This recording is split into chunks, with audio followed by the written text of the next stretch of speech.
وهاجاك daawadayaal halkaan nagala socotaan waa wariye Cabdiqadar Maxamed Kalgacal oo inuu ku soo qaadano xogaha markaasi ugu waaweyn haday aan leeyd gudaha iyo dibaddaba wararka gudaha ugu waaweyn ee maanta la hadlayana waxa kamida shirki madaxda dawladda federaalka iyo madaxda dawlad goboleedyada oo lagu waday in horaanta bishan ka dhacdo magaalada Garowe ayaa fashilmay sida ila wareediyo ay noo xaqiijiyeen xogaan helnay ayaa sheegaysa in shirkan ay si cad u diideen qaar ka mid ah madaxda dawlad goboleedyada xilli ay soo xoogaysatayba is-aaminaad la'aanta madaxweyne Xasan Sheekh Maxamuud iyo madaxda dawlad goboleedyada shirkan oo markii horeeto qorsho u ahaa in lagu qabto magaalada Muqdisho ayaa loo wareejiyay magaalada Garowe kadib markii uu diiday madaxweynaha maamulka Koonfur Galbeed Cabdicasiis Maxamed Laftagareen inuu yimaado caasimadda magaalada Muqdisho si kastaba xog cusub oo aan ka helnay madaxtooyada Puntland oo markaasi qaban qaabinaysa shirkan ayaa sheegaysa in madaxda dawlad goboleedyada badankooda ay go'aansadeen inaysan imanba shirka meel kasta oo lagu qabto taasi oo cadaadis ku kordhinaysa madaxweyne Xasan Sheekh Maxamuud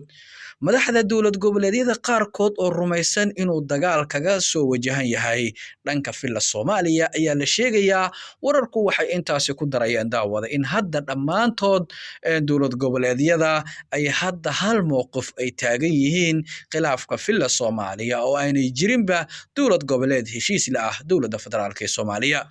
Siciidini ayaa ka caraysan in Puntland la dhaafiyay xilka ra'iisul wasaaraha iyo markaasi habka loo qaybiyay xilalka wasiirada Laftagareen wali markaasi waxa uu ka ciil qabaab leeyahay xilkii loo dhiibayba Robow Axmed Madoobe Macadda waxa uu tirsanayo balse waxa u badan tahay inuu ku xiran yahay Dini Qorqor wuxuu rumaysan yahay inuu socdo qorshe kursigiisa loogu diyaarinayo Abshir Bukhari halka Guudlaawana aan la aqoon waxa uu markaasi tirsanayo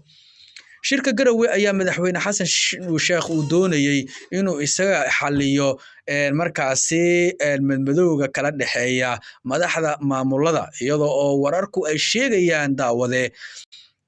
in madaxweynaha aanu xilligan diyaar u ahayn khilaafka iyo dagaal markaasi siyaasadeed maadaama uu doonayo in si midaysan loo qaado dagaalka dhana ururka Al-Shabaab si kastaba maamul goboleedyada ayaa u muuqda inay dagaal siyaasadeed u bareereen kadib markii ay 31 Agoosto qaadeen tallaabo ay xiriirka iyo wada shaqaynta ugu jireen wasaaradda maaliyadda dawladda federaalka oo ay ku eedeeyeenba inay ka baxday heshiisyo horey markaasi loo gaaray wixii warar ah ee ka soo kordhaa wararkaasi iyo kulamadaasna waxaad ku daawan doontaan daawadayaal wariye Cabdi Maxamed Kalgacal waana mahadsantihiin daawada subscribe noo saar si mar walba aad noola socoto waxyaabaha aynu soo dhigno oo wararkii ugu dambeeyay waana mahadsantihiin